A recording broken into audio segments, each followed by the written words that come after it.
તો પીએમ નરેન્દ્ર મોદીએ ચૂંટણી પહેલાં 400ને પાર કરવાનો નારો આપ્યો હતો, પરંતુ આજે જ્યારે દેશભરમાં મતગણતરી ચાલી રહી છે ત્યારે બીજેપી 250 સીટથી નીચે ફસાયેલી જોવા મળી રહી છે।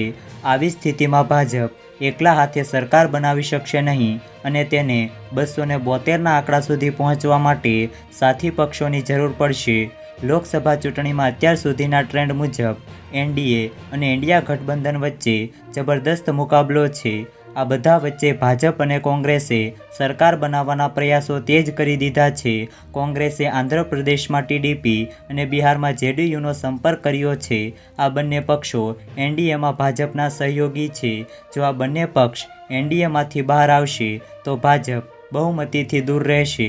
ચૂંટણી પરિણામો પહેલાં નરેન્દ્ર મોદી અને અમિત શાહે ચંદ્રબાબુ નાયડુ સાથે વાત કરી છે। સૂત્રોએ વધુમાં જણાવ્યું હતું કે ચંદ્રબાબુ નાયડુને એનડીએના સહયોગ બનાવવા અંગે વાતચીત થઈ છે।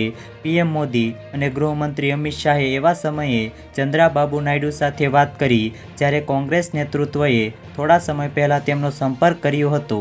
તો વધુ માહિતી મેળવવા માટે ચેનલ સાથે જોડાયેલા રહો। વિડીયો પસંદ આવે તો વિડીયોને લાઇક કરી દેજો। ચેનલમાં નવા છો તો ચેનલને સબસ્ક્રાઈબ કરી દેજો।